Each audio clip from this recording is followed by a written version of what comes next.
Praise the Lord. So, based on this, what we were singing, I just got one beautiful story. And this is not just a story, this is a person who experienced in his church. And he says, the Apostle Paul once said of himself that he bore on his body the marks of Jesus. The Apostle Paul once said of himself that he bore on his body the marks of Jesus, that is Galatians 6:17. Well, this man bore the marks of Jesus on his life. Now, there was a man who took this scripture, he bore the marks of Jesus on his body.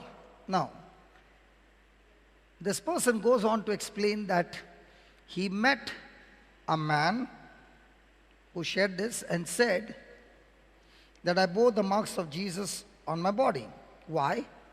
Because his wife was the most annoying woman he had ever known. Not the husband. The husband doesn't say that. But the person who met this husband, when he looked at the condition of his wife, he says that this man who bore the mark of Jesus on his body, his wife was the most annoying woman he had ever known. She was chronically ill, and a sickness had bedridden her. She demanded almost all of this man's time and energy, and she was never ever grateful for a single thing that he did for her. She complained about life and she complained about him. As for his part, I don't know how he did it, but he remained gentle and serene. And he had the utmost patience with this woman. He never spoke ill of her. He never sighed under the burden of her criticism. He was truly a man of God. He had a great intimacy with God that was not showy, but nevertheless evident. If life had not rewarded him with outward happiness, he was deeply and inwardly joyful. God was his portion. Now the question was to this man, how could he do this? How could he be so patient, so kind, and so committed to the welfare of his wife despite her ingratitude? I tell you, he was in covenant with his wife, but he was also in covenant with God. And here's what I learned from this husband. This man partnered with God in his own process of sanctification. I repeat that line again. This man partnered with God in his own process of sanctification. Now let me tell you what I mean. This man's highest interest was not in being happy in some conventional way, not at all.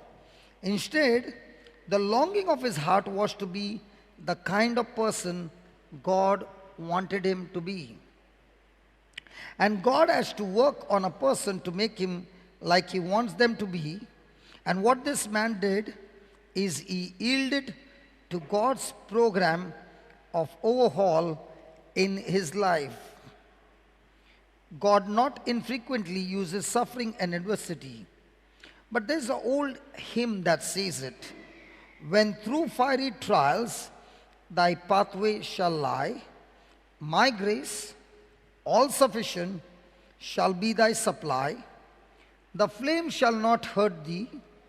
I only design thy dross to consume and thy gold to refine. That's what this man wanted. He wanted his dross consumed. He wanted his unloving tendencies to be burnt in the fire of affliction, if need be, and his gold refined, his character refashioned to be like that of his Lord, who loved the church and gave himself up for her. So in this testimony, what we see is the man was not interested in how much the wife troubled him. He was interested in taking that opportunity of the wife troubling him, in which his hurt feelings, his pain, his tendency to get angry, his tendency of being unkind to his wife would all be burnt in that fire, and now he would develop a character of Jesus which was not there, and thanks be to all this because of his wife. Isn't that amazing? And that is Christian life. And that's why our goal is not how much blessings will I get. Our goal is not how much happy I will be, but our goal is how can I use the negative things happening in my life to change my life. See, when somebody is doing something negative to me, what is my attitude? The person who is doing negative to me, God, please change his life. How many of you agree with that? But actually speaking, God has allowed that person to come into your life and trouble you. Now somebody say, how can you say that? I'm not saying, God himself is saying your hair cannot fall without his permission. And if it has fallen, he has given the permission. In the same way, if this person has come to trouble you, God has allowed that person to come and trouble you for a reason. Because in the midst of the trouble, when you get angry, he wants to deal with that anger. He wants to deal with that bitterness. He wants to deal with that hatred. He wants to deal with that conditional love. Praise God. And how is he going to teach us? In a classroom like this? Never. He's going to teach us in our everyday life by giving us opportunities of those people who are coming against us to take every opportunity to develop love. Nobody clapped their hands. No. I know. Because this is not the time to clap. Praise God. Because this is really hurting. And praise God, none of us have this opportunity to develop all this character. Because nobody is troubling us. We have no troubles. We have no negative things happening in our lives. No trials. And that's why you're not clapping, because this is not for you. But might be there will be one or two who is going through these fiery trials, and God is saying, listen child, don't look at that fiery trial as a weapon that is coming against you, but take that fiery trial as an opportunity to develop your skill of love. It's all about how we look at things.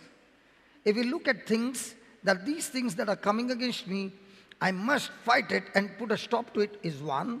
Two, I can use it to develop my life, which I never had love. I never had patience. I never had peace. I never had kindness. So what do? I use these opportunities to develop those skills, those fruits that I never had. So is there anybody over here who has got no pressure in your life? You are sitting in the wrong class. You may please go home. Is there anybody who has got no trials? Good. So everybody has got trials. Then this topic is for you. Praise God. Hallelujah. Now somebody will say, what about you, preacher? I got more trials than you. Now somebody will say, how do you say that? Listen, if I'm going to come here and give you a teaching, and let's say X, Y, here's the devil. Whom should he attack first? You or me? Because if he can knock me off, then I can't come here to teach. So do you think the devil loves me? He doesn't love me. He hates me to the core. Not scared, but he hates me, and he brings new games to play with. And every new game we got to learn from the scripture, the skill from God, and that's what happens. Now, have you heard Jesus saying, love your enemies? Have you heard Jesus saying, do good to those who hate you, bless those who curse you, and pray for those who persecute you? Have you heard those words? Why do you think Jesus said those things? He said those things so that by doing those things, our character becomes like him. Did Jesus use that opportunity when he was going to the cross? Hey, in the garden, before the Garden of Gethsemane, he had that night dinner with his disciples. How do you feel when you are having your dinner with your friends, and right on the table you know one is going to betray you, one is going to deny you, and all the other 10 who lived with you, ate with you, are going to run for their life. And none of them are going to be with you. How do you feel? Let me show you. John 13 verse 1. John 13 verse 1. Now before the feast of the Passover, you remember when he was crucified, it was a Passover feast. Just before the Passover feast, Jesus knew his hour was to come, that he would depart out of this world unto the Father. He knew he would be leaving this planet Earth. But leaving this planet Earth was not just a sudden death or an accident, but he would be going through extreme torture. Hello? He knew. Say that, knew. Say that again. Say that again. So when you know that your end result is going to be a torturous, suffering, shameful death, and not just death, being crucified to death, would you be rejoicing? Hello, would you be rejoicing? I'm asking you. But Jesus, knowing that he would be put to death, he himself tells them, let's go to Jerusalem. And he also tells them, they are going to arrest me and hand me to the authorities. How do you like that? So is Jesus thinking about his comfort or his mission? So most of the time, what are we thinking about? Blessing or mission? Hello? Do we all have a mission? But how many of us are really serious about our mission? You know, somebody said, somebody was celebrating the birthday. I said, if somebody is celebrating the birthday, that's the most saddest day in a person's life. I get sad when the birthday comes, because I know I've got 1 year less on this planet Earth to do his work. See, you're counting this way, I'm counting this way. Count down so many days, so many weeks, so many months, so many years remaining. And I told that somebody, supposing you got an order, a big contract, and only 15 days remaining to finish the contract, and if you don't finish the contract, you have made a tremendous loss. Will you be at peace? You'll be working day and night because you want to finish it. Come on. I don't know about you. I've got a contract, and before I finish, before I leave this planet Earth, we got to finish it. I don't know about you.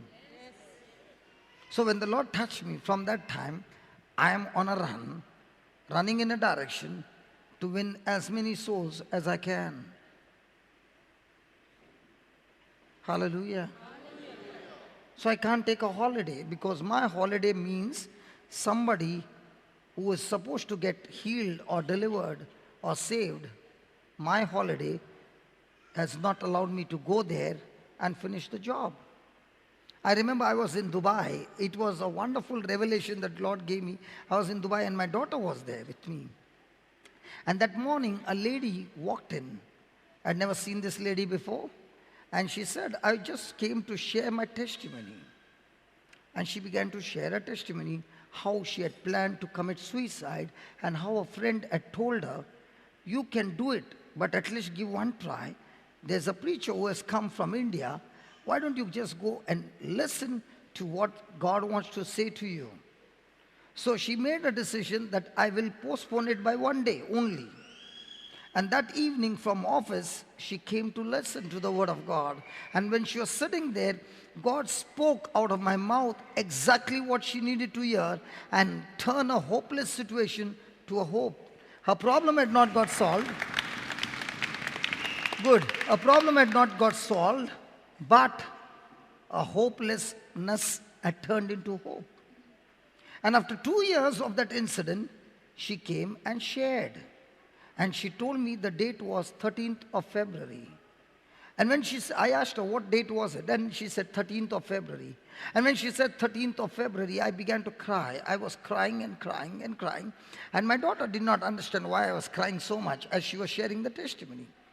And then I looked at my daughter and I said to her, supposing I had made a decision to stay back because my wife's birthday is on the 14th of February, Valentine's Day, everybody wants to do party. And here the husband has left the wife and gone into the field to do his mission work. Let's say I'd said to her, I will finish your birthday and then go to Dubai. This lady would have been dead. The baby would have been without a mother. The husband would have been without his wife. And that 13th February reminds me every time I want to take a holiday saying, can you get onto the job? There are so many souls out there who need help. Don't clap, don't clap, don't clap. You know, this testimony is not shared for clapping. This testimony is shared for your response to Jesus. What is your commitment to Jesus? Because a day will come when we will all be standing there before Him. And He's going to ask you, I gave you so many years. What did you do? And what would be your answer?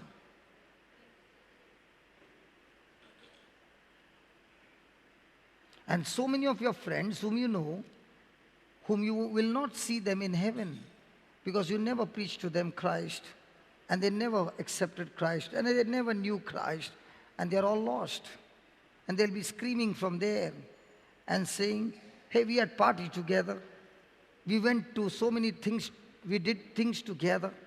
But the most important thing in my life, in the whole world for all eternity, you did not share Jesus with me. What would be your answer? It gives me fright for losing so many loved ones. Praise God. Jesus knew. He knew his hour had come. Was he willing to run away from that or run into that? Many a times we also know when the pressure comes, am I running into it or running away from it? When Jesus said, love your enemies, you know what he meant? He meant loving your enemy. You're not doing favor to your enemy, but you're doing favor to yourself by getting out of unforgiveness. Because that unforgiveness can take you to hell. In other words, loving your enemy, you are the one who is being changed into Jesus. You are becoming another Jesus on this earth. Being kind to those who hate you, you are becoming another Jesus, because there is so much of bitterness, there is so much of offense, there is so much of revenge, there is so much of negativity in us that God wants to deal with all these things. You know, everything that is ever happening in your life is only for one thing, and that is to develop love. And as long as you delay the test, you will go on and on and on and on and on until you make a decision by saying, Lord, I surrender it all to you. I'm willing to do what you tell me to do. And when a person makes that decision to do, that's the person who experiences the life that he has never, ever tasted in his life. You know, many a times people come and ask me, hey brother, I don't understand. From morning till night you stand and you don't get tired. You know, you don't get tired when you see people's lives changing. You ask a businessman, especially now when the season will come, they'll close their resort and their shack at 2 o'clock and 3 o'clock. You ask the patron, right? You ask the patron, that means the boss, do you get tired at night? Never. When the money comes, he's not tired. In the same way, when you see people's lives being changed, it's money of heaven. I don't get tired. Business is running full. No, don't clap, don't clap, don't clap. No, don't clap. Clapping does not solve the problem. Your response to what you're hearing will solve the problem. If we Christians had to get out of a comfort zone and look out how we can do some comfort to others, this world would have been converted long time back. Hallelujah. Some of you are saying, why did I come today evening, Lord? I thought there was a healing service. This is bigger than the healing service, my friend. Hallelujah. I can see you, baby, extremely serious with your finger there. I know what's going on in your mind. Welcome home on a mission. Praise God. And God's going to speak to you, baby. Become a soldier. Soldiers don't get involved with civilian things. They are on a mission. They put on their shoes and they go to sleep. They got their gun on their shoulder all the time. Because you never know when the enemy comes, there's a war. And Christian life is a war 24/7 against the devil. And let me tell you, there are no holidays. Okay. He knew that his hour was come, that he should depart out of this world unto the Father, having loved his own, which were in the world, he Hey, we also know some people who love us. Don't we know some people who love us? Yes. I was talking about love. Yes. Some people love us, and some people, perfect timing, man. Hello? Did she show me the teeth? Praise God. Hallelujah. Hallelujah. Thank you, Jesus. Okay. Now the question. We do love people. Do we love people or do we love their actions?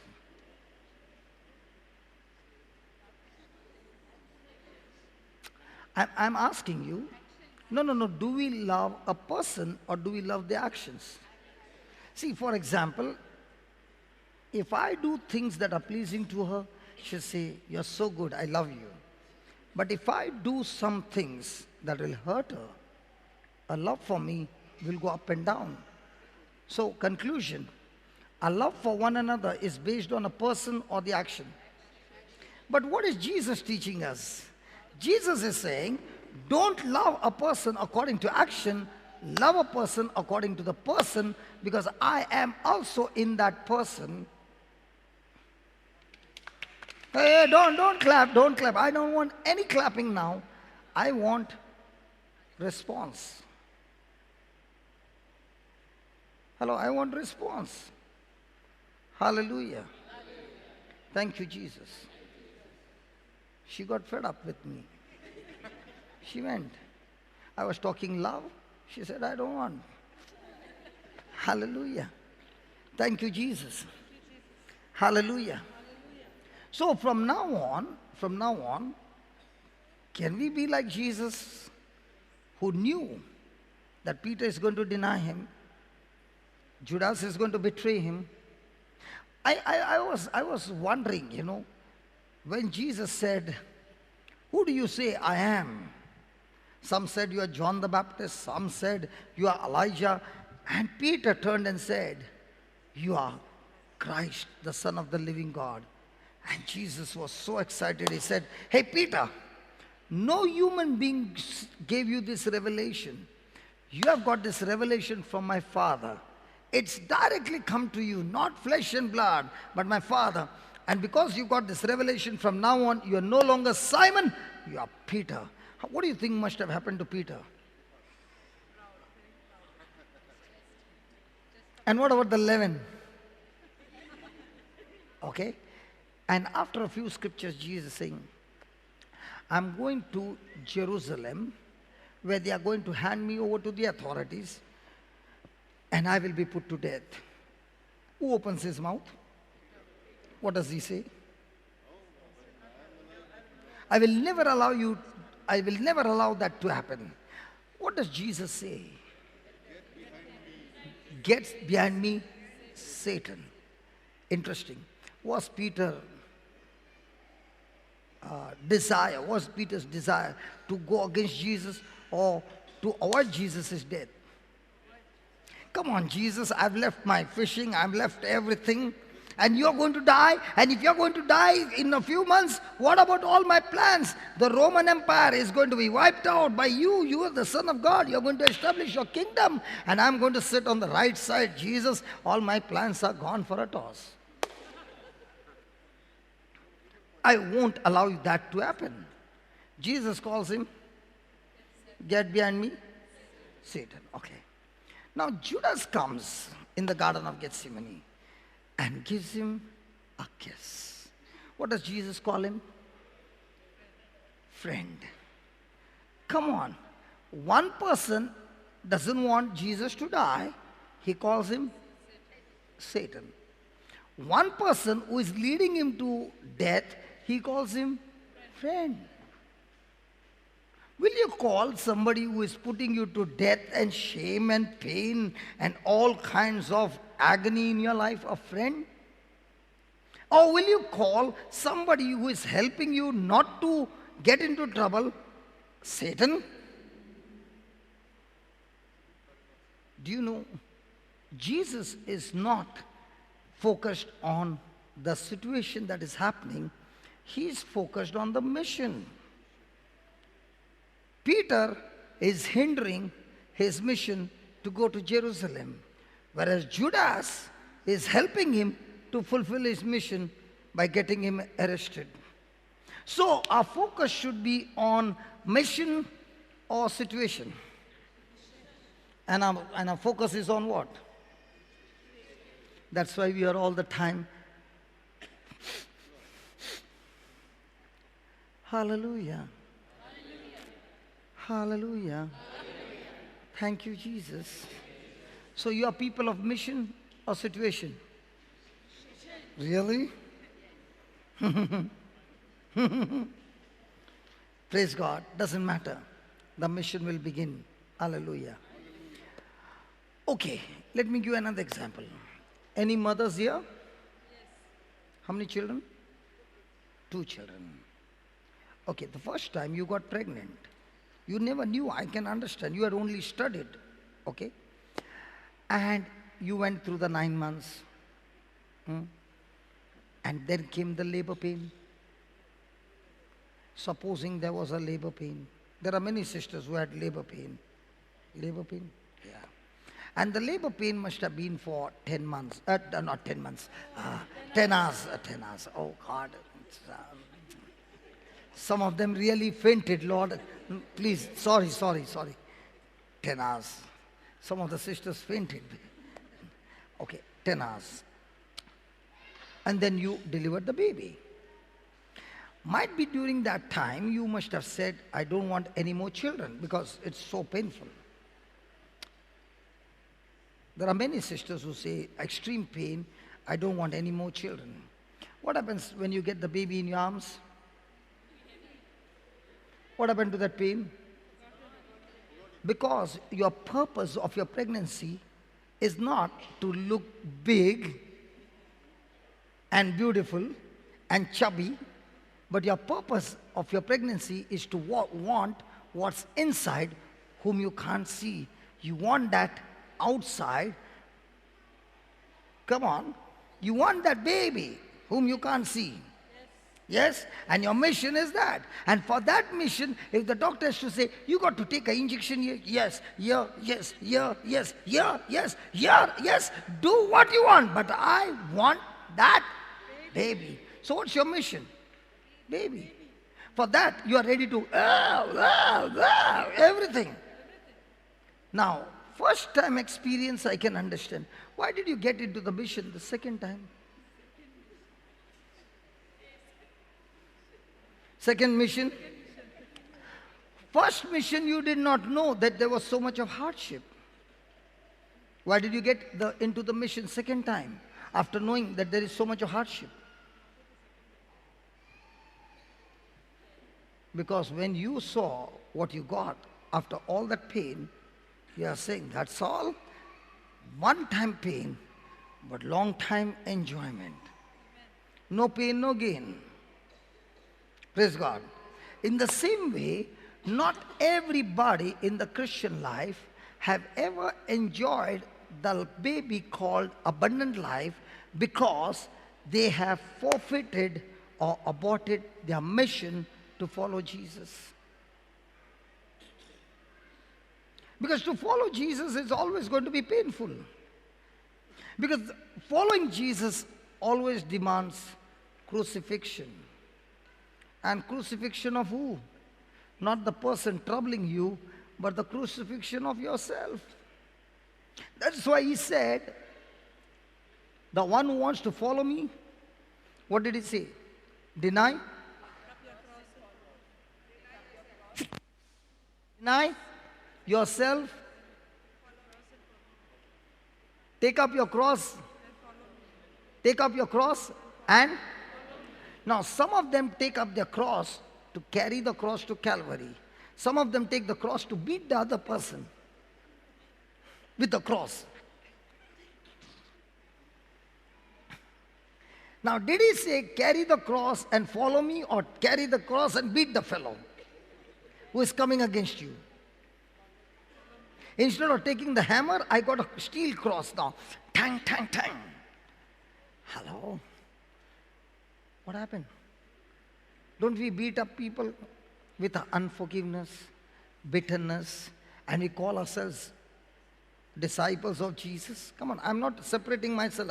That's why he's saying, I did not say you, I said we. I'm also included. But thank God we are improving. Hello? We are improving. We are not perfect. But thank God we are not what we used to be. Yeah? Yeah? So, do you take the cross and hammer somebody with the cross? Hallelujah.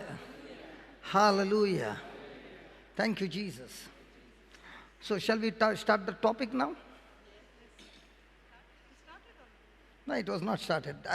I'm teaching something else, but I only wanted to tell you about the man who had such a wife who was bedridden. He looked after her, fed her, did everything for her, but there was not one gratitude from her. But in all these things that he was going through, he was not happy, but he was extremely joyful. What's the meaning he was not happy and he was joyful? I never heard a person can be unhappy and be joyful. What is happy? Good. Happy is. So next time, yeah, Donald, that same, like this. Show me how. Show, brother. What is happy? Hello, what is happy? It's temporary. Okay, temporary. And joy stays forever. Who told you? I told you? My God. Yeah, Valerie knows. Valerie, I'll give you the question. I understand you came. Okay. What is happy? It's a temporary feeling. It's an emotion. You can't look at me. I'm not going to change my answer. But your answer is wrong. When will a person be happy? Actually, dictionary meaning. No, no. See, dictionary meaning and Bible meaning is very different. So when is a person, when do you become happy? Yeah. Yes.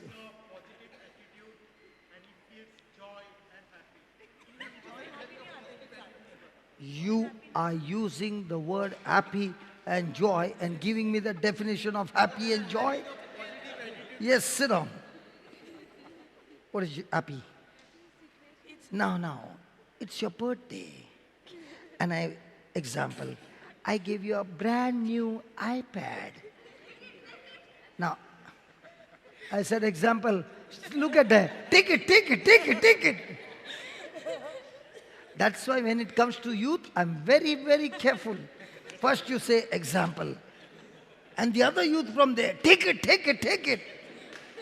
Now, I gave you example, a brand new iPad.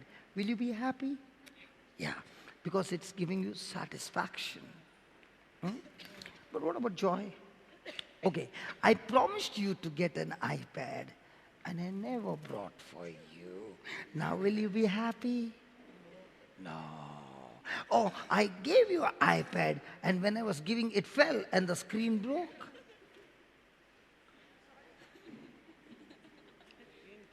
I gave it to you and you were ding like this, the iPad fell and the screen broke.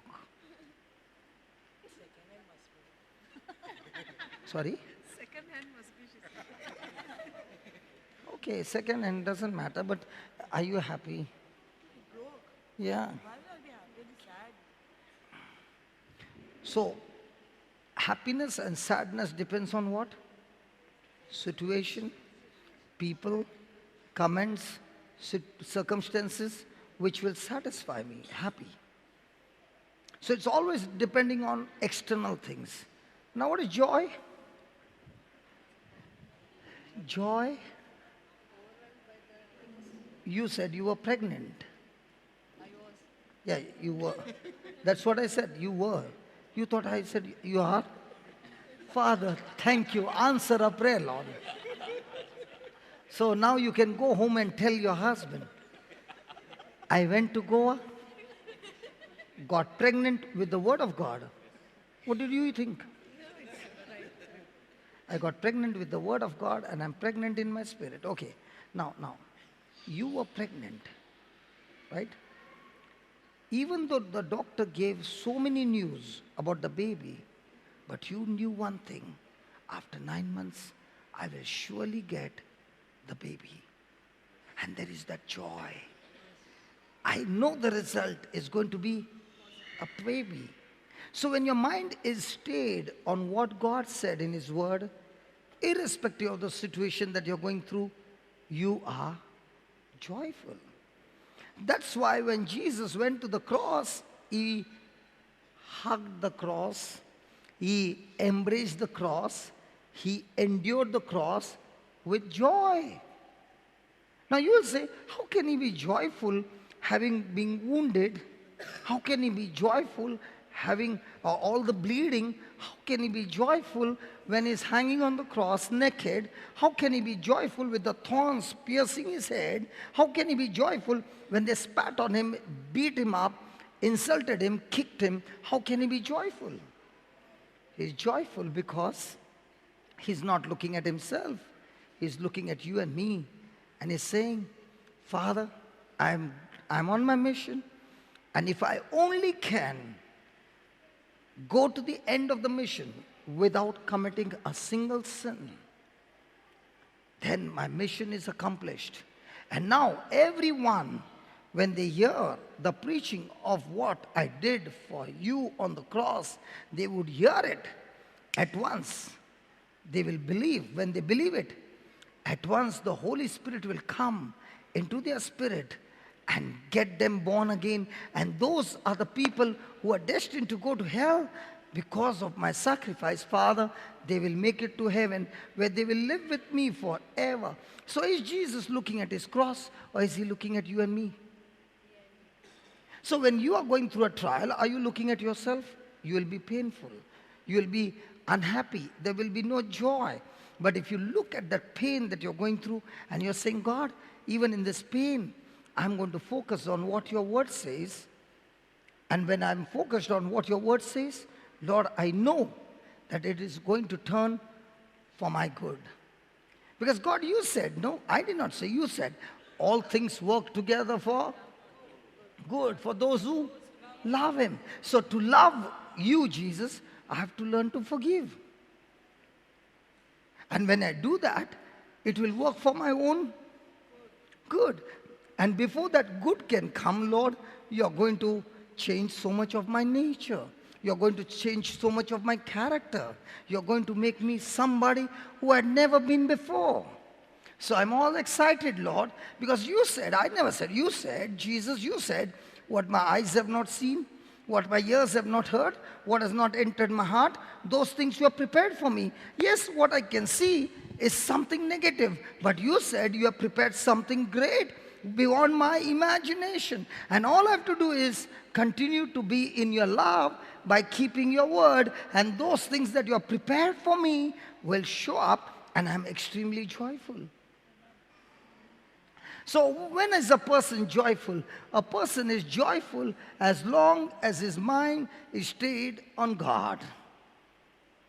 The moment his mind goes from God's word or the Lord and starts looking at his circumstances, joy is gone.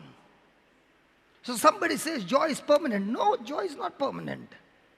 Joy is not permanent. Joy comes when a person is believing. Say that, believing. What is believing God's word? So when joy comes, peace comes as a twin brother. They are always together. If a person has got joy, he has got peace. If a person has got worry, he has no joy. And that's why the Bible said, the joy of the Lord is my strength. Now, how did Jesus get that strength? His strength was not on what he was going through. His strength was on what he would achieve, by which the whole world would be saved. Just like the mother, she's going through terrible pain.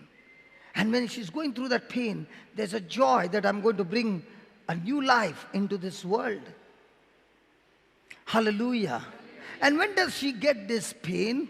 When she's about to deliver the baby. And if you're going through some pain in your life and you're stuck to God's word, you are in spiritual labor room. Your miracle is going to come any moment, because the delivery is on time.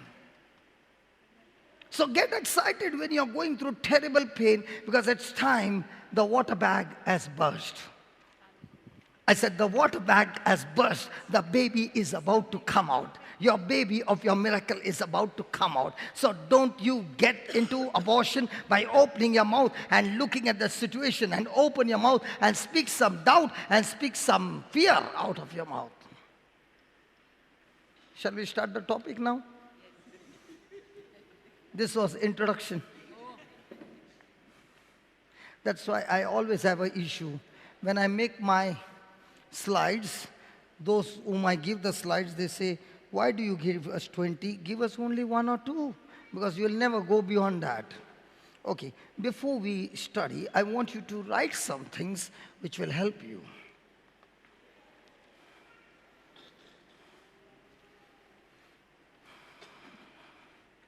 Respecting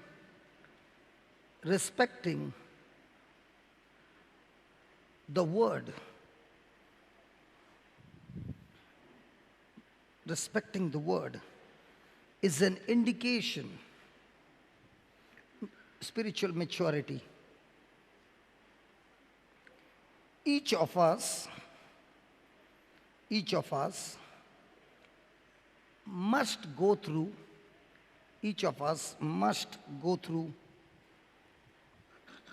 a process. Each of us must go through a process of spiritual development,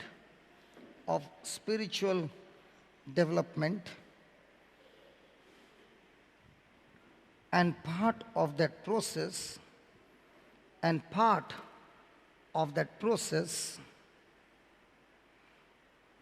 involves submitting submitting to spiritual leadership. Spiritual leadership. The things we go through, the things we go through in our lives, or we go through our journey, we go through our journey, we go through in our journey through spiritual maturity,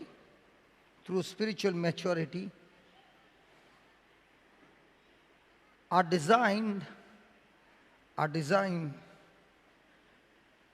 to ultimately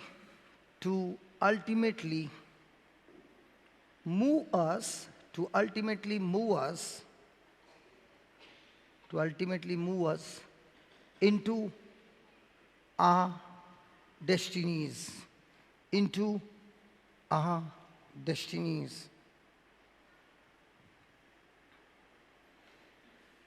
Next paragraph. Our journey towards God and fulfilling our purpose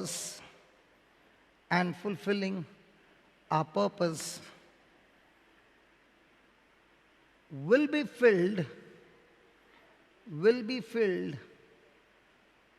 with opportunities,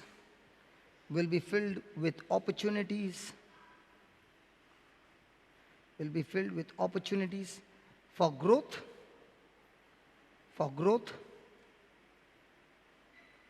and development,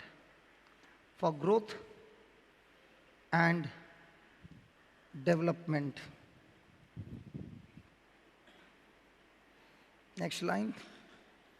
There is a process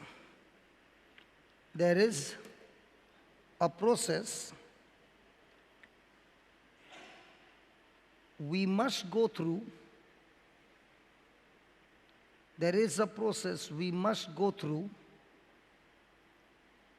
To advance.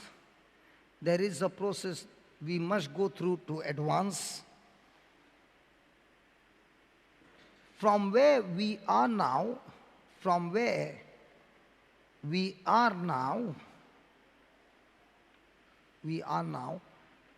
to where God wants us to be. Next line. A process is defined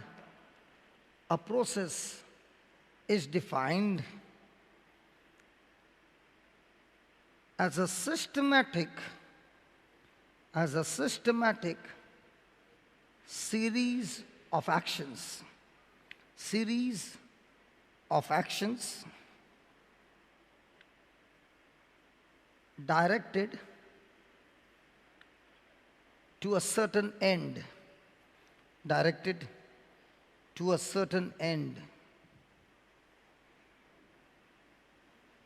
Next line. During certain processes,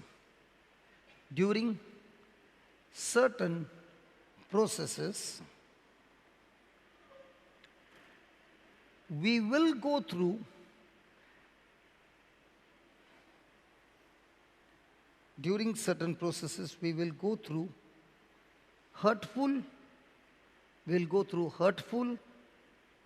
and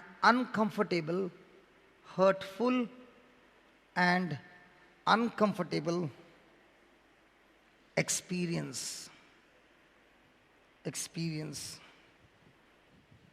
Next one. It is unwise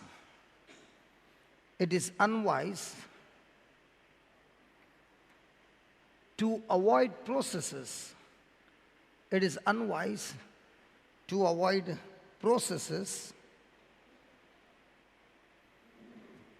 No matter how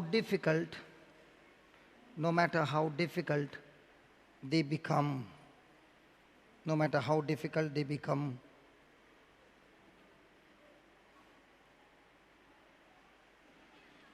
we should not run away. We should not run away from any process. We should not run away from any process. We should not run away from any process. Because we'll end up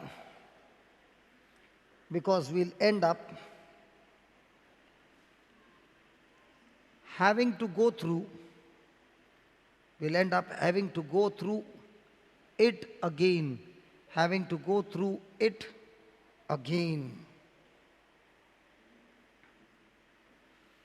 Next line. Ask yourself,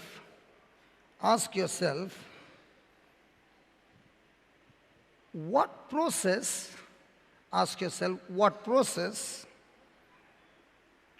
do I keep running away from?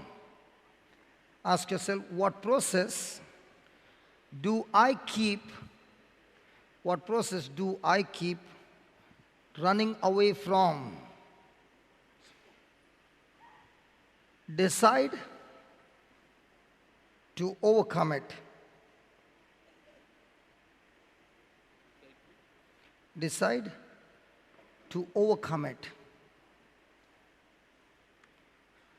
When we make mistakes or bad decisions, God will use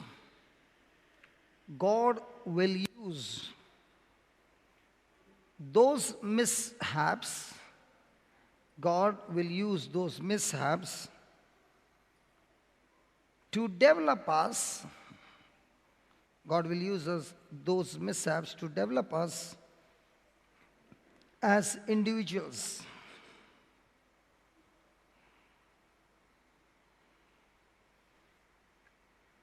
Our victory in overcoming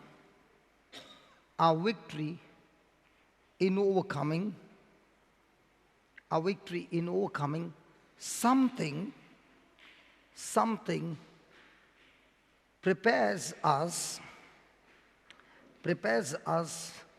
for promotion.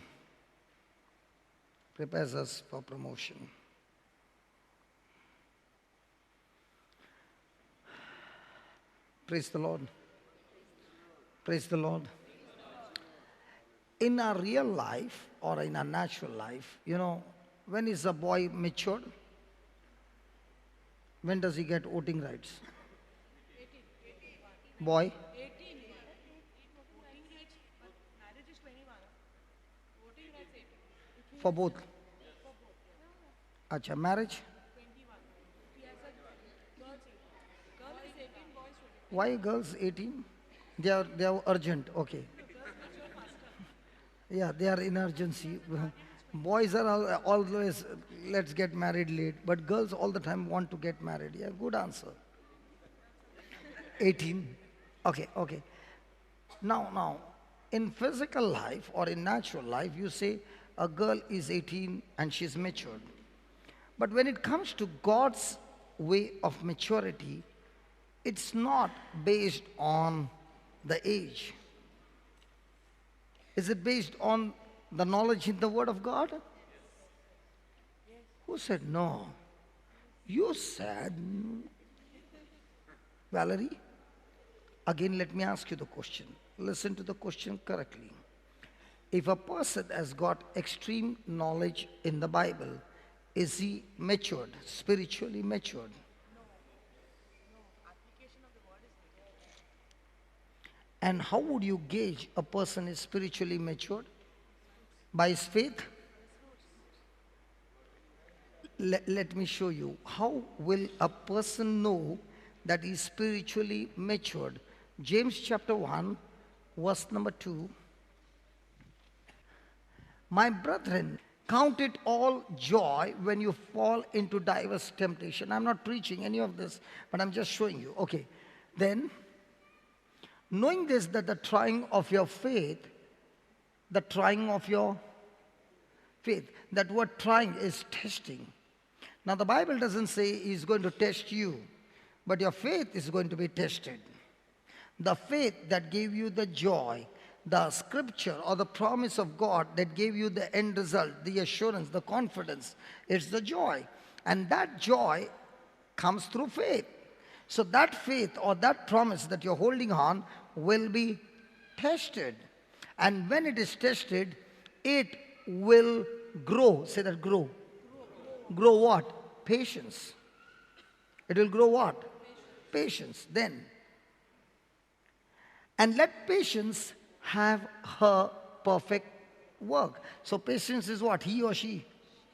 Look at all the she. So happy. That's why all the she are patient. Now nobody's laughing, man. When I said patience is he or she, they started laughing. He. Now I said all the she are patient. Nobody's laughing. Okay. Some of them are really angry, Lord. They lost their patience. Valerie, you are the only one smiling, man. Okay, let patience have a perfect work that you may be perfect. Now, I want a translation from RSV Bible. That RSV Bible will give you maturity. The word maturity. James chapter 1, verse number 4. Where is James? Next door from Hebrews. Yeah, found him. Thank God. He is the next door of, neighbor of Hebrew. Huh? And let endurance have its full effect. So that you may be mature. You might be. Mature. So, is a person matured because he knows the word of God? Is a person matured because he applies the word of God? A person is matured when he is patient. So all patients in the hospital are matured. That is a different patient. Good. So what is patience? What is patience? Are you patient? No. Good. Are you patient? No. You? Chikmagalur so thanda and you all are so garam. Baba, you are patient? Little. But what you were before, from there change? Lot of change. So what is patient then? Now don't give me the word patient in your definition. Others you lose my patience. Okay, go ahead. Brother, Jesus was patient when he was dying on the cross.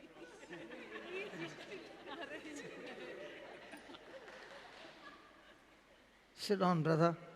I'm learning patience. I told you before giving the definition, don't use the word patient. I knew it. And you are trying to check my patience. But I'm very patient with you, brother. I love you. At least you are making an attempt. And those who make attempt are the ones who stepped out of the boat like Peter and said, Jesus, if it's you, command me to come. They are the ones who will go and get the job done. The others will be sitting in the boat and getting drowned, but nobody's going out.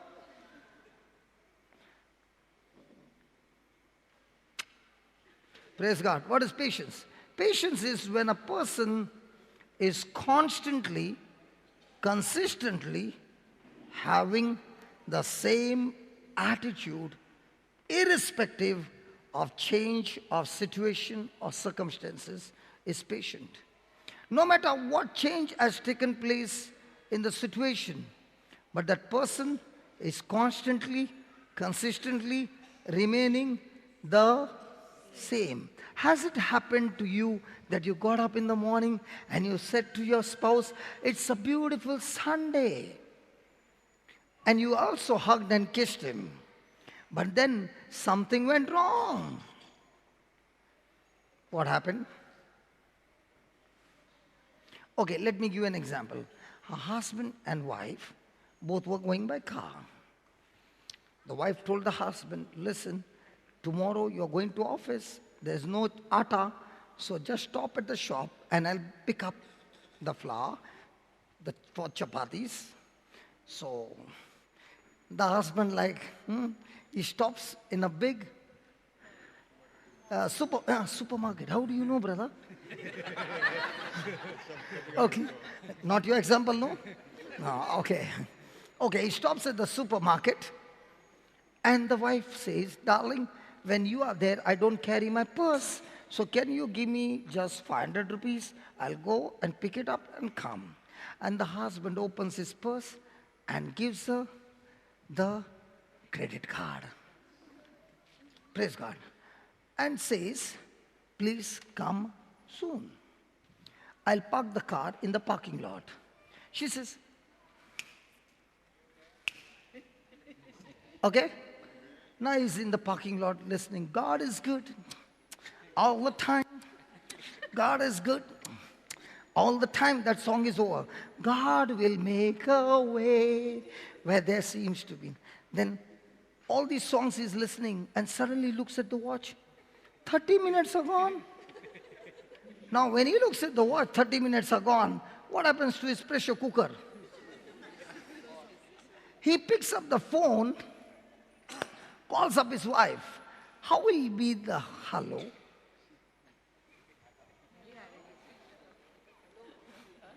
Valerie, I know you're not married, but you must be getting a lot of cases, no? So Valerie, how do you think the husband will be saying? Very arrogantly. Yeah, hello darling, how are you? That's not arrogant, that's sweet. Then how it will be? Hello, where are you? Hello, where are you? Like that, obviously. Hello, what are you doing from the last 30 minutes? Yeah, that's my experience. I'm talking about mine. Now, why is he angry? She's late. And he loses his patience. No, but why is he angry? Some husband knows what it means to give a credit card in the hand of the wife. Why is he angry? He's not angry for 30 minutes. He's angry because he just gave her a credit card and I don't know in 30 minutes what is she doing. So, he screams on the phone. Is he patient? No. But I said, patience is she. So she on the other side says, don't worry, darling, I'll be there in 5 minutes. And when she's walking, where is his eyes? In the hands. And she's carrying only one ataka bag. And he's wondering, first thing, the whistle which was up has come down. And then he's saying, what took you 30 minutes? No, there was a lady who was planning to commit suicide. I was just ministering to her, and praise God, she accepted Christ and everything is done. And then I went to pick up the atta. Saying, oh. Yeah. Why was he angry? Because he got thoughts of fear. Faith produces patience. Fear produces impatience. So when a person has got fear or worry, he will be. So the next time you are impatient, what's the first thing you'll ask, Valerie?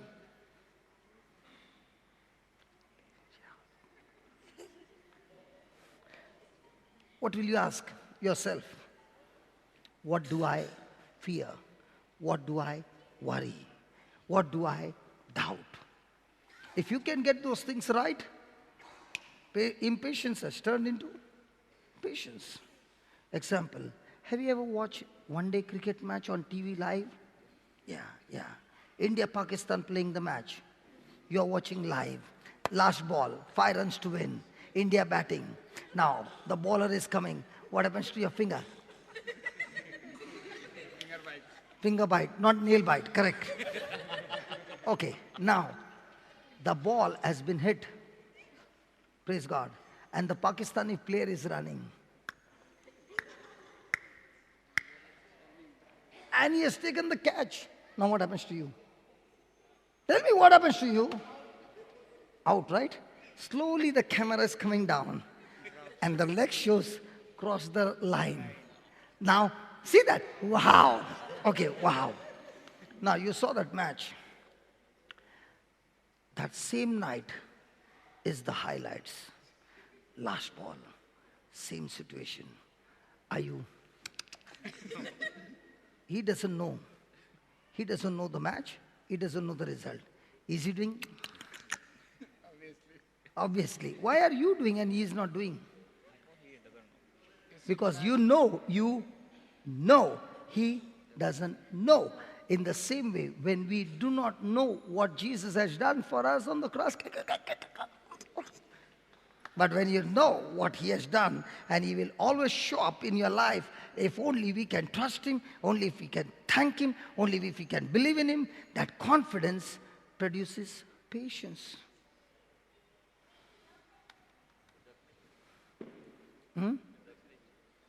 Definition, okay. Patience is when a person is consistent or constant, being constant and consistent, the same,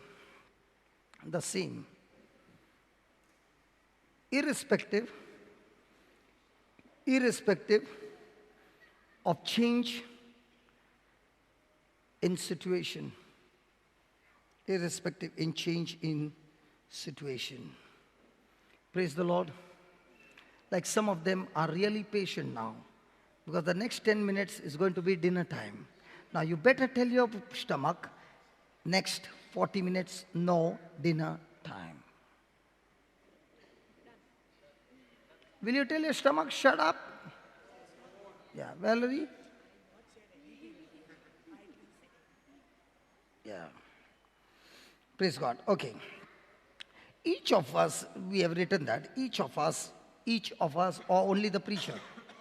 No, each of us must go through the process of spiritual development, and part of that process involves submitting to spiritual authorities or leadership. The things we go through in our journey towards spiritual maturity are designed to ultimately move us into our destinies. So, in our life, God is going to put lots of spiritual bumpers or spiritual walls. When you are, now, every day we make hundreds of decisions, agreed? Now, those decisions that we take, many a times one is good, one is extremely evil. You know what decision to take. But what happens when both the decisions are good? God wants me to go there, and I'm thinking of going here, but this is not bad, this is good, and this is good as well. I don't know which way to go. So that's the time the Lord says, acknowledge me, trust in me, acknowledge in my ways, don't trust in your own ways, but acknowledge, don't lean on your own understanding, and I will direct your path. Right? So, God wanted me to go there, and I took a decision to go here, acknowledging God by saying, God, by faith, I'm going, and I don't know this side or that side, but I'm going to exercise my faith, and faith pleases you, and you went this side. Now, haven't you gone in a wrong direction? What does God do?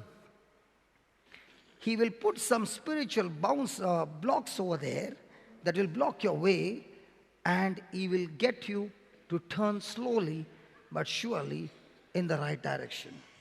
But the good news is, when you have gone there, He's going to teach you something very powerful lesson which will be extremely useful for you when you get there.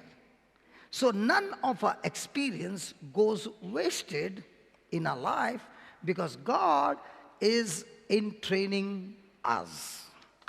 Hallelujah. Hallelujah. And the more and more we are willing to go through the training, say the training. Say the training. Hey boys, you all were playing football. Where are the boys? They all disappeared? They're all, oh, okay. The boys were playing football, and I'm the coach. And I keep the ball there, and they're all ready to play the match. And I said, nobody plays the match. Everybody take 20 rounds of the ground. And only after you have finished your 20 rounds, then we play the match. Now, there are some who can't even run 3 rounds. Hello? They are tired. But the coach is extremely strict. Do you know how it is in the army? Because I've got some people who have worked in the army. They are retired, and I would ask them, can you tell me how is the training in the army? He says, when you join the army, you join by your choice. When you want to get out of the army, you don't have choice. So there is only one way ticket. You go in, and you're saying, I'm going home. You can't go home till they make a soldier out of you. Okay? The first thing they say is, remember, when the commanding officer says something, don't ever use your brain, just obey. No question asked, just obey. And the commanding officer who is there, he'll say, come on, run. And he will be standing there. Till I tell you to stop, you're not supposed to stop. So that fellow is running. If he stops, then he'll give him a bag on his shoulder and he'll say, now run. If he stops, then he'll give a gun on his head and say, now run. So they know one thing, you can't stop. So when they are running, they are not supposed to stop till they fall down. Okay? He'll come. Come on, get up. Come on, get up. Get up. And that's how they train. By the time 6 months are over, nobody needs to tell you that he's a soldier. The way he stands, you know that he's a soldier. The way he starts looking, you know he's a soldier. The way he marches, you know he's a soldier. When he walked in, he was like this. 6 months later on, he stands straight. His whole system has changed. How did it happen? Through rigorous training. This happens in the army. But we also are soldiers in God. But our commanding officer gives us instructions, but we follow only those which will give us blessing. Because our training officer says, come on, march. We'll say, first bless me, no. First heal me, no. First do this, no. And that's why we miss the training. And those who are willing to go through the process of training, they are the ones who get so trained operating in love and forgiveness.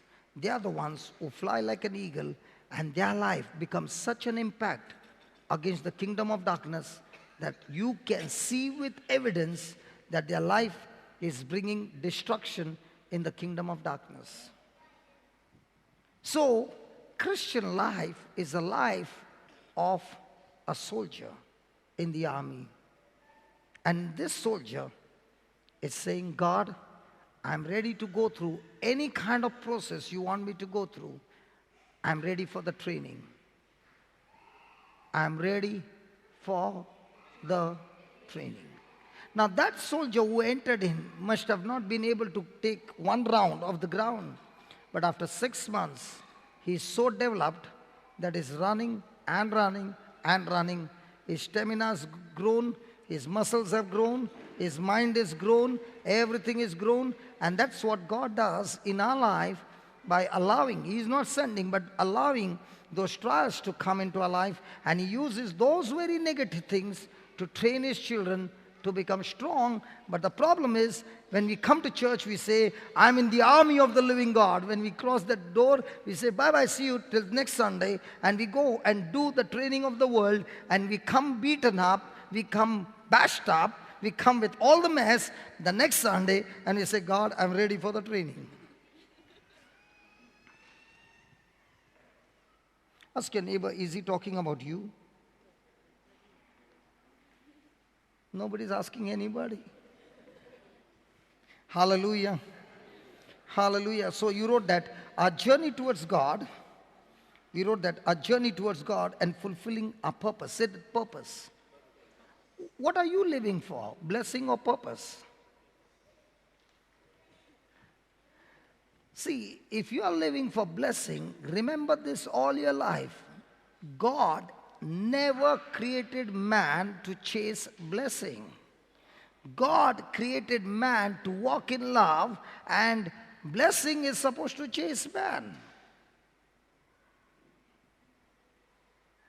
But the problem is, instead of we chasing God and blessing chasing us, we go away from God and we are looking at the blessing and we are chasing that blessing and praying to God for a blessing, and we find the blessing coming so close and dodging and dodging. And then we get frustrated because we are never supposed to chase blessing. When we chase God, we chase His word, we obey His word, praise God. That obedience will bring the blessings of God. Hallelujah. So for me to obey God's word, I must discover, say that, discover God's purpose in my life.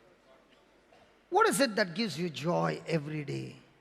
In one day, there are so many things that you can do. But there might be something that really excites you.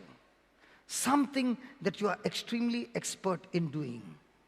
Something that flows naturally to you. And you are so very successful in those things for the kingdom of God. Repeat that joy again and again. And as you keep on repeating, you will surely discover your purpose in life. What would excite me is to share my testimony, never on a pulpit, but one-to-one. What would excite me was to all the time listen to the word and what I have received freely to share it with others. I never chose myself to be a preacher. That was the last thing. I never chose to be in the church at all. I did not want to come to church. But when I began to love His word, His love changed the desires of my heart. He gave me desires to reach out. He gave me desires to touch other people's lives. And I discovered my purpose. If you ask me even today, what is the choice that you want to do? You want to take a pen and write down some things or study a textbook, or do you want to get into the machine? I will say, I want to get into the machine. When I touch the machine, I feel some excitement. That's what I love to do. And that's what gave me money all my life. But when God called me, He shut down my desire for machine, and He gave me a textbook called the Bible, and He said, all your life you're going to study it and teach it. And to study it, He gave me the desire to sit for long hours and study it. And when you're studying it, learn to apply it. And as I began to do that, I saw results. I'll tell you, in those days, I never had a chance to get into the church and preach, never had an opportunity to do that. But I would all the time say, God, I want to do something. And He showed me, go to the Blessed Sacrament and sit there. And I would sit in one corner, and with my legs stretched, I would keep looking and talk to the Lord and say, God, today is who is my customer? Who is my client? I've come here, Lord. And I would keep on looking at everybody's expression. The one who cries the most is my client. Hey, in the Blessed Sacrament, where you go, do you find people who are joyful there, or you are finding people who are in trouble there? Yeah, joyful people, yeah. In Bombay, troubled people are there. I don't know, Goa. Troubled people. So, will a person who is troubled listen to you? See, many people have lost their faith because the devil deceived them. Let me give you an example. My wife was praying for my conversion for years. And some people even counseled her and said, have you seen a dog's tail? You take a nulli, put it in, keep it there for 2 years and remove the nulli. How will the tail be? Straight? Same. Correct? They said your husband is like that. Don't waste your time, leave him. She would not. She kept praying. Now, I want you to imagine years and years praying, but instead of becoming better, this fellow is becoming worse. Now, will it give you encouragement or discouragement? Discouragement. Now, just because I did not change, does that mean I will never change in the future? And that's where many people make a mistake. And the devil keeps showing them, hey, you're praying and fasting. Just see, he has not yet changed.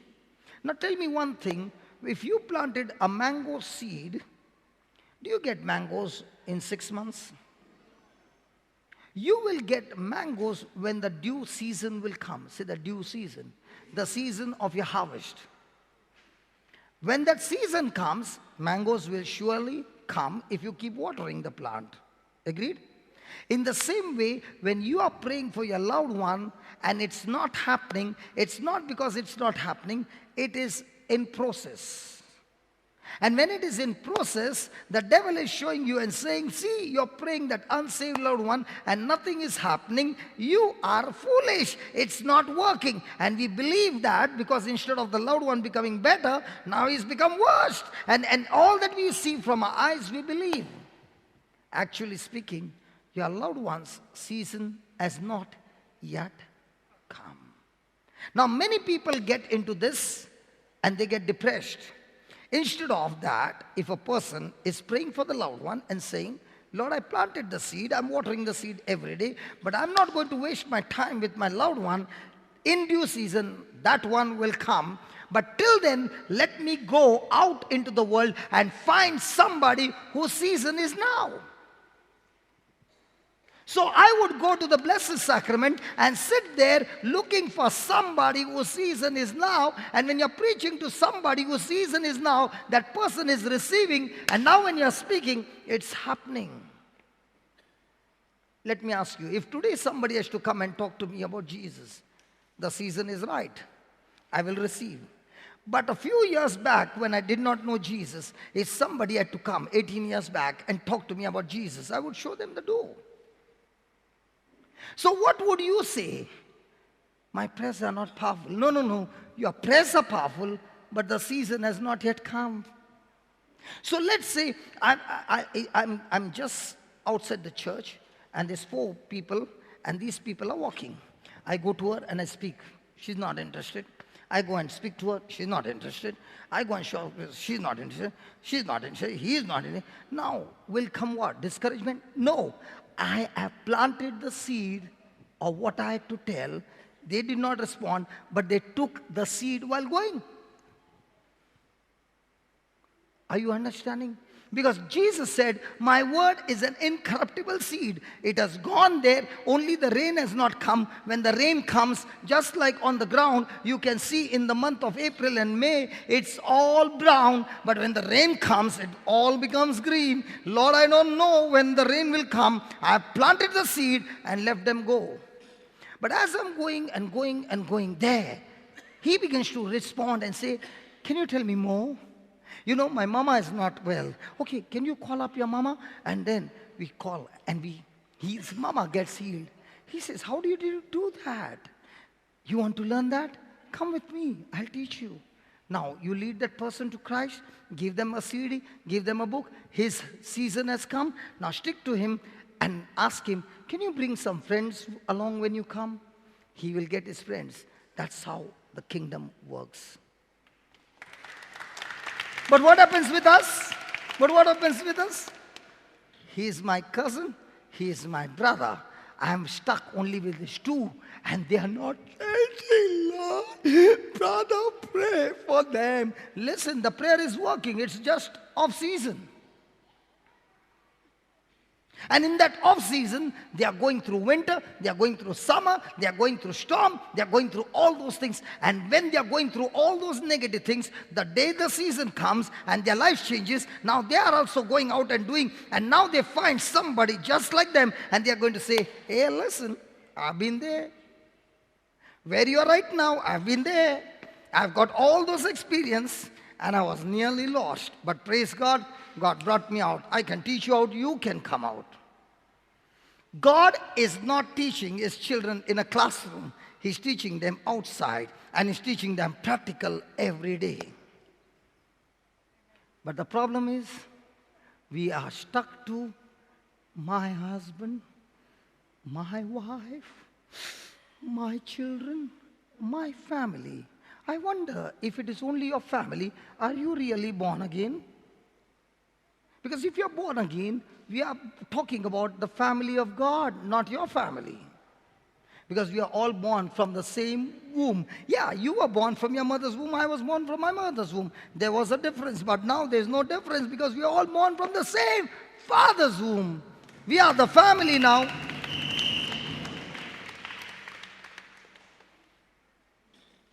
Good clapping. After that, what's your response? And if the response has not come, the seeds are planted. But you'll say, brother, nobody responded. So what? I planted the seed. His job is to make them sprout, not mine. I go stress-free because that's not my job. My job is to scatter the seeds. His job is to make them sprout and grow. The problem is, we want to make them grow. We want to become God. You don't become God. You just scatter the seeds or cast the seeds. Leave it God. He knows how to get the seeds sprouted because anyway, it's his seed, not mine. Amen. Hallelujah. Hallelujah. I'm so excited. In December, I will be going to Africa and the congregation will be only 1 lakh. And I'm just wondering, Lord, that 1 lakh, I'm just starting a trawler business. There was a time when I was going in the tube fishing. First I started with hook fishing, then I started with the tube fishing, then I started with the small boat fishing, then a little boat, now it's trawler.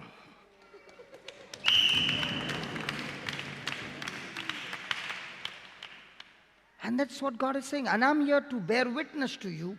I started going to the Blessed Sacrament, not only to pray, but catch my fish. Because in the Blessed Sacrament there, you get most of them in season.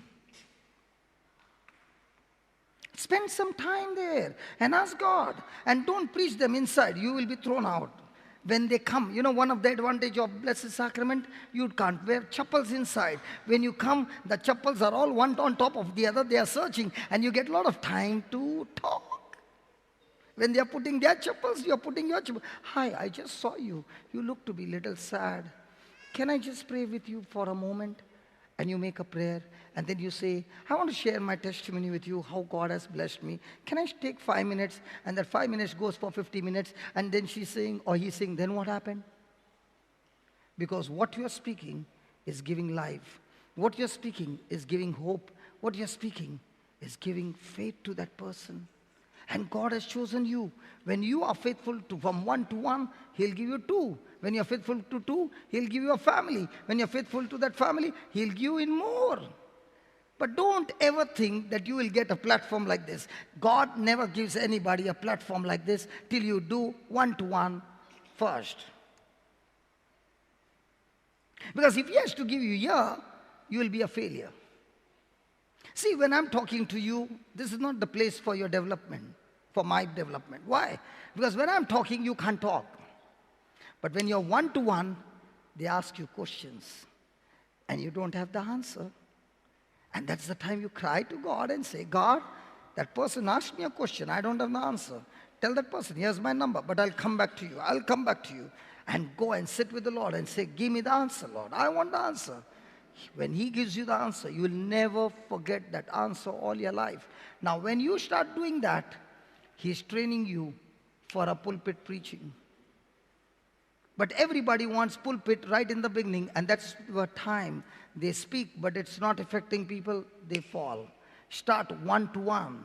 My God starts with small, and He's a God of increase. He's a God of multiplication. He will start what is small, and when He sees that you are well equipped, you are trained, and you are obedient, and you are submitting, and you are being led by His Spirit, He will take you from glory to glory, from faith to faith.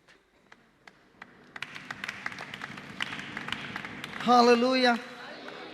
So please find your purpose. I was a businessman. If I had not, when God called me, I never came into full-time directly. He started with part-time. Then it became half-time. Then it became 3/4 time. Now I had no time. And on the other side, business is giving money. And thank God for my brother Alred.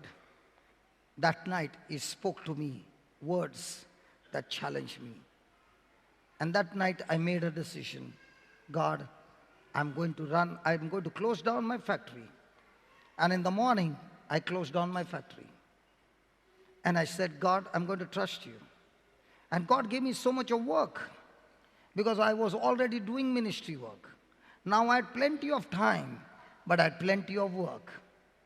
And as I began to do the work again and again and again, and I saw God using and touching people's life, I found and discovered my purpose. And my purpose was to do what I'm doing now. Now, if I had not to take that day a decision and I would have been in business, today I would have come and said, God blessed me with 2 more and I've got so many cars and I've got this and I've got that and that. And one day God would ask me, did I tell you to do all those things? I never asked you to do those things. And that's what happens with many people's life. They are running the race in a wrong direction, and there comes a time they find so much of emptiness in their life that they get depressed. They have got everything, but they are yet depressed. But a person who finds the purpose that God has for his life, that person is all the time excited on a mission. The purpose might not be that God will make you rich, but that purpose will surely be that you become an ambassador for Christ, winning souls for the kingdom of God, not necessarily preaching, but even serving. In whatever way, but touching people's life every day of your life. And to do that, there is always going to be a process. And that process is never ever going to be easy. It's always going to be hurting. It's always going to be uncomfortable. Why? Why? Because the moment you have made a decision to follow Jesus, you are a threat to the devil. And when the devil sees that you are a threat, he is going to use people. Say that, people. Say that again. Say that again. He is going to use people to stop you from doing what God has called you. And when he starts stopping you, at that time, there is something you need to do which most of us fail, and that's why we forfeit God's purpose in our life and we fail miserably. Do you want that? Hello, do you want that? Okay, let's go to Matthew chapter 5. And this was my trump card right in the beginning of my life with Jesus. I've never ever forgotten this scripture. It has blessed me and it continues to bless me even today. Matthew chapter 5 verse 11. Are you ready? Blessed are you when men shall revile you, insult you, and shall persecute you. Did he say men or spirits? Yeah, did he say men or spirits? Come on. So there will be men who don't even know they are working for God or for the devil. It's not that they want to come against you. They don't know that they are being deceived and used by the devil to create obstruction in a person's spiritual walk with God. So these men will insult you, abuse you, persecute you, and even say all manner of evil against you falsely for my sake. So if you have done something wrong and they are saying it's time for correction, but you have not done anything wrong and they are saying, praise God, what do? Look at the 12th verse. 12th verse. Call up the church and the intercession team and everyone and declare fast with mourning and weeping. And when you cry and cry and cry till all your tear glands are dried up, God will see your crying and he will say, great is your reward in heaven. And what do? Listen, which Bible do we follow? This one or some other with action? Which Bible do you follow? Hello, which Bible do you follow? When somebody insults you, abuses you, and does negative things to you? Come on. If you follow this Bible, then that day you will say, let's celebrate. Go to the cake shop, buy some cake, bring some candles, put it there, and say, God, I'm rejoicing, because that's what you told me to rejoice. And why are you rejoicing? Do you know why you are rejoicing? Okay, has anybody ever gone on a job? Anybody has done a job? Donald, you have done a job, right? You are working, right? Yeah. After 1 month, what do you get after working hard? Huh? Salary. So the whole month you went for a job, for what reason? Come on, don't tell lies. For the salary. For the salary. In the same way, God is saying, when the devil has made a plan to stop you, heaven has made a plan to promote you. Ha ha! But for the promotion to come, there is a condition. And the condition is rejoice.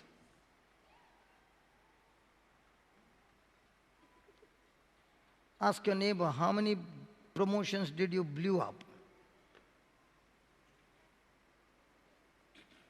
By getting angry. Ask your neighbor, how many promotions did you blew up? Messed up God's purpose and God's plan because of your bitterness and anger and impatience.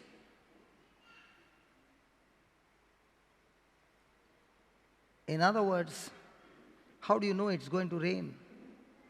When you hear some thunder and lightning and the clouds are dark, you can see the atmosphere around and you know it's not only going to rain, it's going to rain heavily. In that same way, how do you know it's time for your promotion, it's time for your blessing? When everything comes against you and everything looks dark and lightning and thundering. Hallelujah. Hallelujah.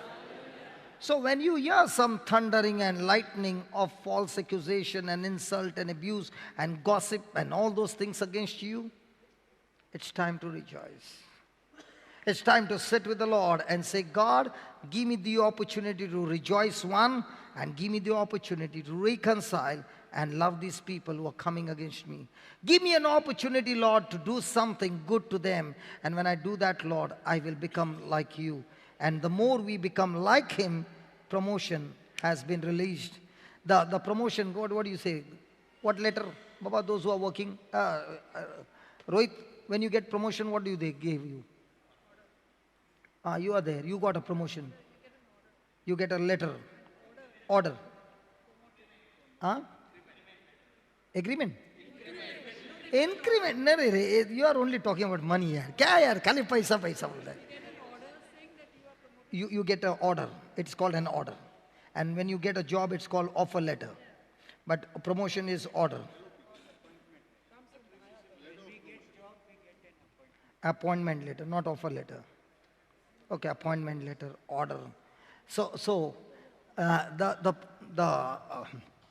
order letter has been released from heaven. Praise God. Now, like you said, increment. Listen, when it comes to the business or the work on earth, the increment is how much? 10%, 20%, 30%, 40%. How much is the increment? No, now what you got a promotion, how much was the increment? It's the next scale only. Next scale, but how much percent, yaar? Double. What did you say? You get promotion double? In which world, man? She said next scale, not interpreted it. Next scale means it will be Yeah, next. higher scale. What is the percentage of difference between the two? Can it be 200, 100%? Okay, 90 at least, no. It will be 10 or 15%, yaar. Huh? If the company is good, 15%. Correct? But when it comes to a reward from God, it's never on percent, it's on times. My God doesn't give percent, He gives in times. 5 times, 6 times, 10 times. If you see all this, it's times, it's not on percentage. Otherwise, this place wouldn't have been there. So the more the opposition, the higher you fly. Have you seen an eagle fly? Have you seen an eagle fly? And have you seen a sparrow fly? How does a sparrow fly? Just hold. Going fast. How does the eagle fly?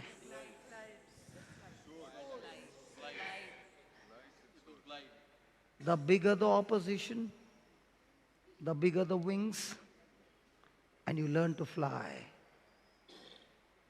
The size of your enemy is the size of your promotion. If your enemy is small, promotion is small. When David went and took Goliath, nobody knew David. But the moment he cut off the head of Goliath, the whole country came to know who David is. And if you got big Goliaths, God bless you.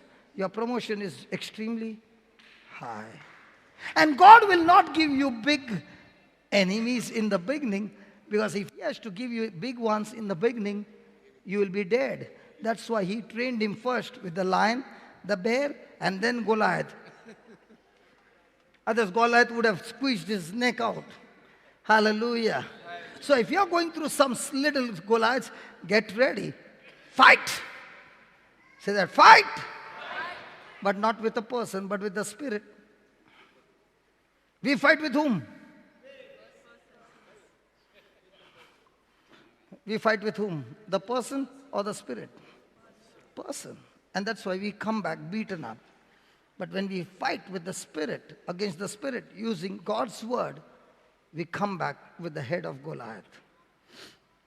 Hallelujah. Do you know this center is called Martial Arts Center? Martial arts.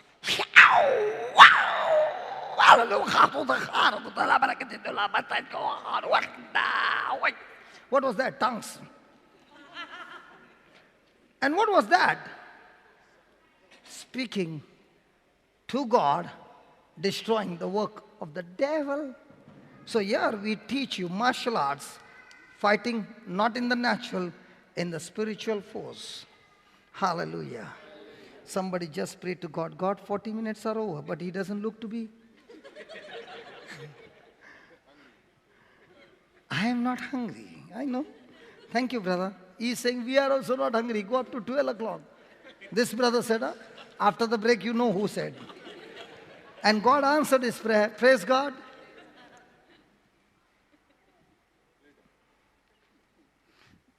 When the break takes place, I hope you are in.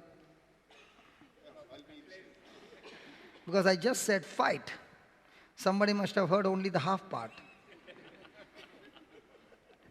Fight not against people, but fight against spiritual forces. Come on, let's close our eyes and let's make a prayer. The Lord has spoken to us loud and clear. We are the soldiers and we need to go through the training. And remember the testimony of that husband and wife. The wife had not a single time shown any gratitude, but kept on cursing the husband. And the husband has been taking care of his wife. And the intention or the mission of the husband is not to change his wife's attitude, but use the wife's wrong attitude to change himself, so that every kind of unkindness, every kind of unloving spirit is destroyed from his life, and he is refined like gold is refined in fire. So tell the Lord, Lord, tonight you have put some people in my life, and now I understand these people are come to refine me like gold is refined in fire. All this time I've been praying to you, Lord, please change the person who is coming against me. But today I've realized, Lord, instead of me praying to change the person that is coming against me, help me to go through the process of growth and development, that I begin to grow patience. I no longer focus on the other person, but I focus on myself to change the areas of my weakness and strengthen them by the power of your Spirit. So here I am, Lord, willing to go through the process and willing to make decisions, a commitment that is of your word. Lord, I now understand that in this training there is going to be hurt, There's going to be uncomfort. There's going to be so much of negativity. But in all these things, it's all meant to train me to become a better person, a stronger person, and grow stronger. Lord, you have created me to be an eagle and to fly like an eagle. But I can never ever fly like an eagle in the spiritual realm when I've got so much of corruption, so much of weight on my wings, that before I can flap the wings, the weight and the burden of negativity in me stops me from even flapping the wings. So here I am, Lord, tonight in your presence, asking you to deal with me the way you want me to change. And help me, Lord, not to focus on the process, but focus on the destiny that you have for me, the purpose that you have for me, which is amazingly beautiful, which is amazingly full of reward. And Lord, with my change in me, it's not only going to affect me and my family, but wherever I go, the gospel of light will shine in darkness. And those who are in darkness, looking at this light flowing from my life, will receive the gospel and bring a change in their lives. We thank you and we praise you in Jesus' name. Amen.